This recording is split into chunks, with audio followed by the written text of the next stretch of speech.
Welcome to the English edition of Around the Globe. In Sri Lanka, Rajapakses have come back to power. Lieutenant Colonel Gotaboya Rajapakse, accused of war crimes during the final month of Sri Lankan civil war a decade ago, has been elected the new President of Sri Lanka. His brother and former President Mahinda Rajapakse will become the Prime Minister, ensuring the stranglehold of Rajapakses on the Sri Lankan politics. Gotaboya has banged upon the Buddhist monks and Bodha Bala Sena, the youth vigilante group allegedly responsible for many atrocities on Tamils, Christians and Muslims. Sri Lanka gets its first president with army experience.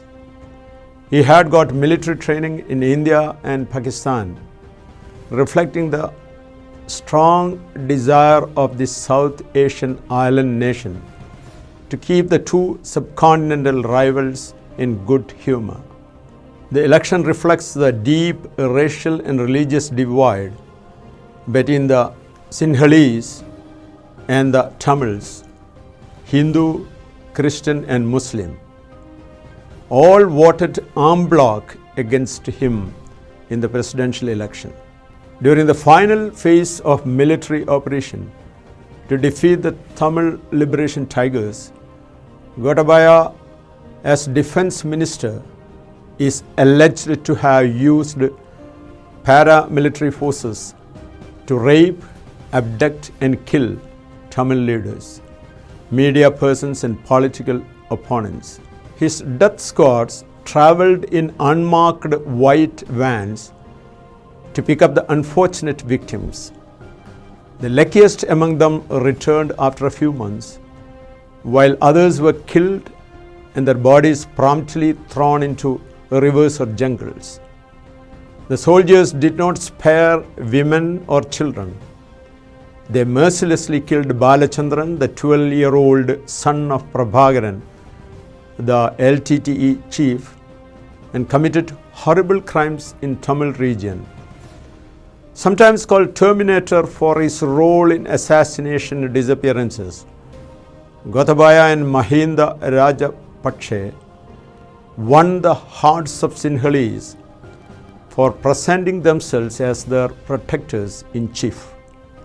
His swearing-in ceremony symbolically was in the precincts of an old Buddha Vihar in the gloried city of Anuradhapura. It was in Anuradhapura that a Sinhala warlord defeated the Tamil king Elera in the 3rd century BC. The 70-year-old president, in the speech made after the swearing-in ceremony, was cross with the minorities for not supporting him in the election. It may be a Freudian slip reflecting his real state of mind. However, the strategic importance of Sri Lanka prevents him from becoming a Sinhalese chauvinist, especially due to the reaction it will have in South India. Julian Assange, the founder of WikiLeaks, currently a prisoner in a British jail, has now got a small relief. The Swedish prosecution dropped the charge against Assange for alleged sexual misconduct on Tuesday. US was putting much pressure on Sweden to close the case, as it wanted to pressure on British courts for the extradition of Assange. WikiLeaks, you might be knowing, hacked US intelligence agency files, clearly proving that the US had committed massive war crimes in Afghanistan and Iraq. Now US wants to put him on trial under the Espionage Act. The provisions of the act are so draconian that the court can put Assange in jail forever or even execute him. Last April, he was dragged out of Ecuador embassy in London by the British police Sajid Javid, the right-wing Home Secretary, later signed an order in June allowing his extradition. The hearing for extradition is expected to be in February. Assange had spent 7 years holed up in Ecuador embassy.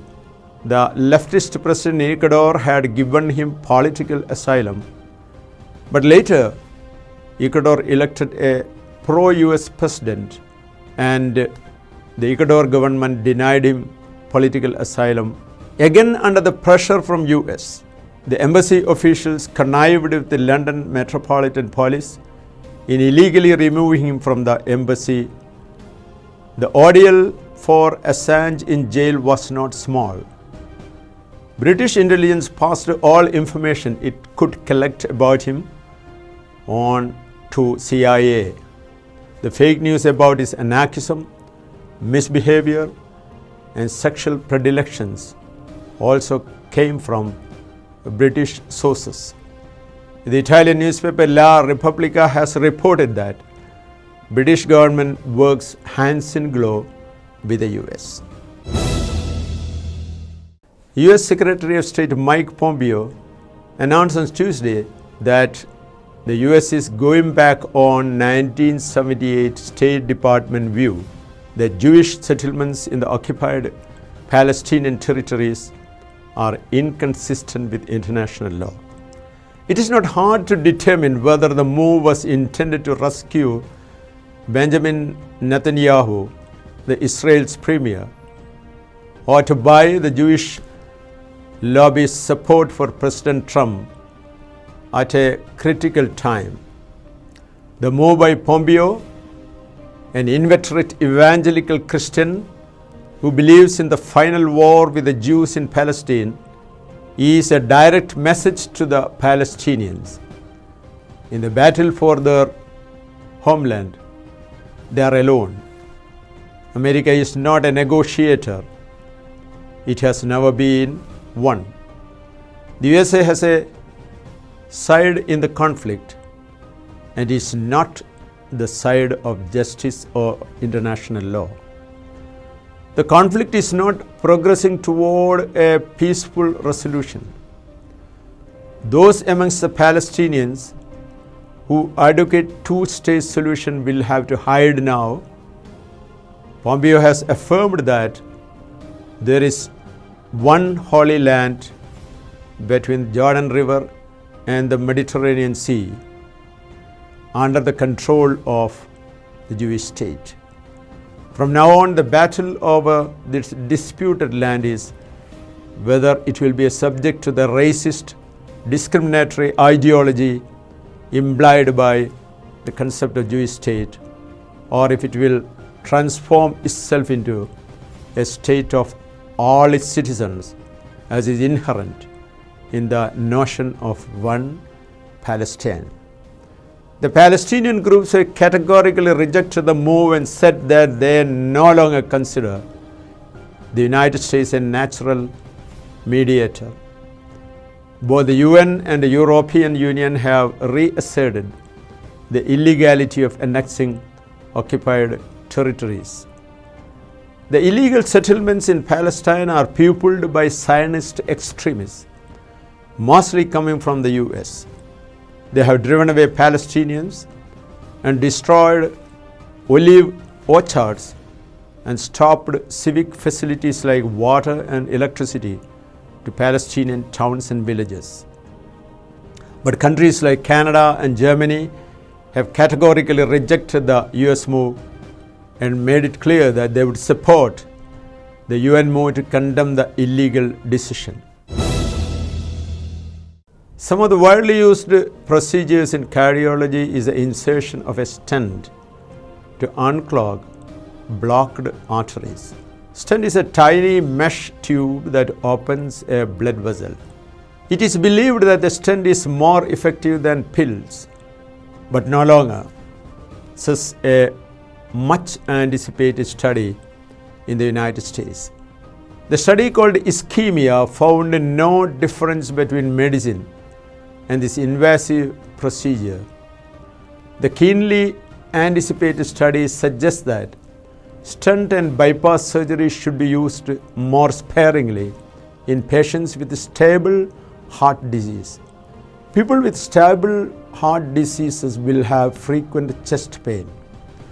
The 100 million study presented in the annual meeting of American Heart Association has intensified the debate between pro-stent and anti-stent factions among the cardiologists. The trials conducted by Ischemia shows that an early invasive approach does not protect patients against heart attacks, but only relieves pain temporarily. It is to be noted that companies that make stents reap large profits.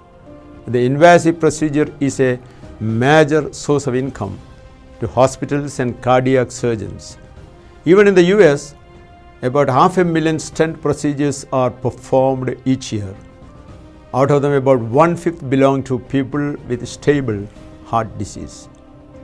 If just these procedures are averted, about $570 million could be saved. Even in a poor country like India, the stent manufacturers make a profit range from 270% to 1,000%. Here is a poignant photograph that has become viral all over the world. The girl in Gaza is trying to retrieve the textbooks from debris created by Israeli terror bombing, which killed 34 Palestinians last week. Around the Globe is signing off. Thank you very much.